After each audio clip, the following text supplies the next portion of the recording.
The Lord be with you. and with your A spirit. reading from the Holy Gospel according to John. Glory to you, O Lord.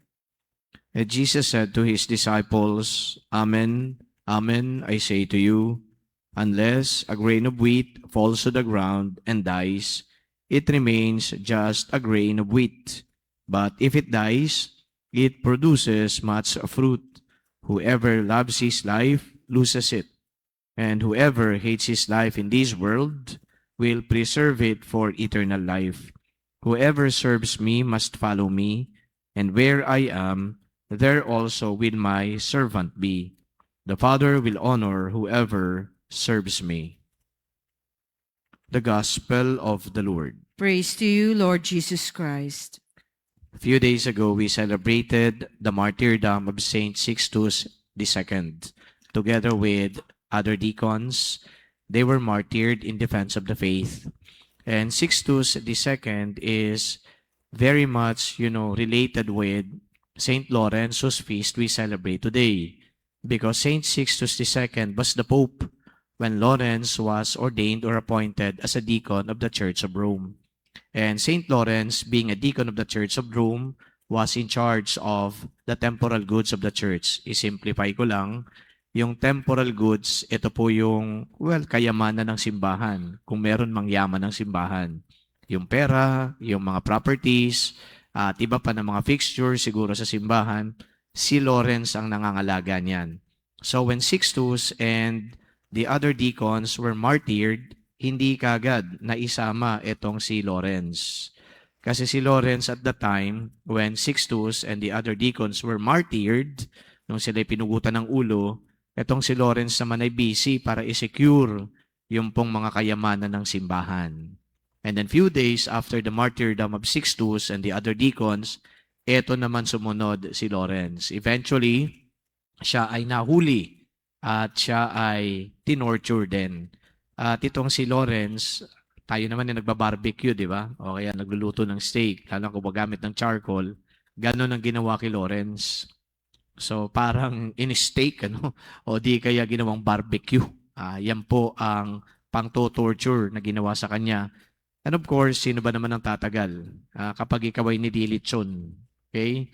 Mamamatay ka talaga. But then again, even in that particular circumstance, Lawrence did not actually have a weakened faith. Pinakita pa niya at pinatunayan niya, lalo pang tumatag ang kanyang pananalig sa Diyos. He wasn't ready to give up God. And the emperor, very well kung ano ang gusto niyan. Ang gusto ng emperador, ibigay mo sa akin ang allegiance mo. Akong kilalanin mong Diyos. Yung mga katulad ni Lawrence, ang kinikilala nilang Diyos, syempre, yung Diyos na sinasamba natin. So ito ay mariin talaga na pinoprofess ni Lawrence. Kahit na nga siya ay ando doon na, siya ay ginagawa ng barbecue. Nananatili pa rin siyang matatag sa kanyang pananampalataya. And because of that, the church or the Catholic Church gave him the crown of martyrdom. And today, we celebrate his feast. And as we celebrate his feast, we are being challenged na yung pananampalataya natin ay sana maging constant at yung pananampalatayang ito ang siyang maging instrumento upang hindi tayo tumiwalag sa Diyos. Now, talking about pagtiwalag sa Diyos, anong ibig sabihin yan? Well, I got to talk to a lot of people. Kapag sila ay hirap na sa buhay and pakiramdam nila ay wala namang tulong na ibinibigay ang Diyos, sila ay nagdi-drift away from the faith, drifting away from the church, weakening their, resolve to accept God as their Lord and Savior. Wala nang ganun Kasi feeling nila, wala naman daw ginagawa yung Diyos sa kanila. At ito yung sinasabi natin na humihina na yung kanilang pananampalataya. So much so that yung relationship na yan sa Diyos ay wala na rin. So yung pinakita dito ni Lawrence, even at the point of death, hindi lang danger of death, kundi a point of death, sabi niya, lalo lang akong, mapapamahal sa Diyos. Kumbaga, lalo ko lang ibibigay yung sarili ko sa Diyos. At hindi ko pwedeng sabihin na yung emperador na yan, yun ang aking Diyos.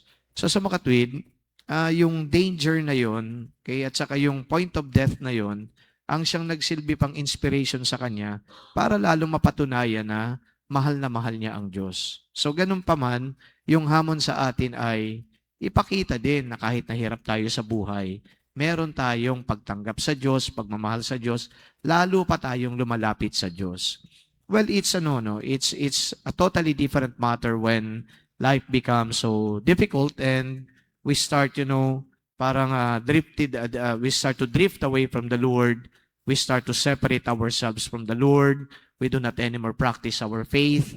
Ang tanong dito, ano pa ba yung pwedeng maging instrumento mo para malagpasan mo itong mga pagsubok na to? Well, if we're going to look at it from the spiritual point of view, ang instrumento ho natin para malagpasan yung mga dumarating na mga dagok, pagsubok, challenges, difficulties, problems, ang instrumento na yan, pananampalataya. Yesterday, during my mass at 1:30 in the afternoon, that was what I emphasized. Ang sabi ko sa kanila, nako, bilang tao, may limits ka lang. Yung limitation mo, nangangahulugan niya na hindi mo magagawa lahat. At ang Diyos ang mayroong magagawa para sa iyo.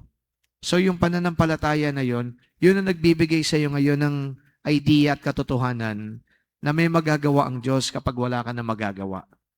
Now, Saint Lawrence surrendered his life. Wala siyang magagawa. Wala siyang magagawa sa sitwasyon na pinasukan niya. Siya ay binabarbecue na ng mga alagad ng emperador. But then he knew fully well that God can do something for him. And what is that? Give him life eternal. That was what Saint Lawrence was thinking when he was there, being, roasted.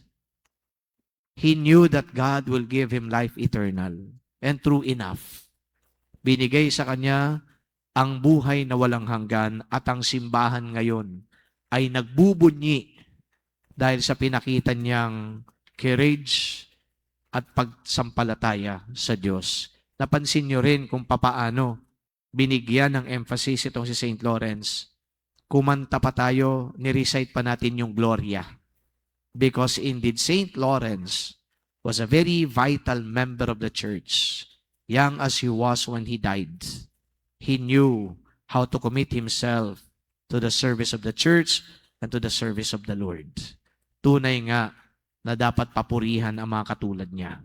So today, as we celebrate his martyrdom, we beg the Lord, Lord, strengthen our faith. Lord, please reinforce our faith, especially when time comes that it's already weakening because of the many difficulties that we encounter. And please, Lord, always remind us that you are there for us all the days of our life. And just like Saint Lawrence, you too will give us life eternal. Amen.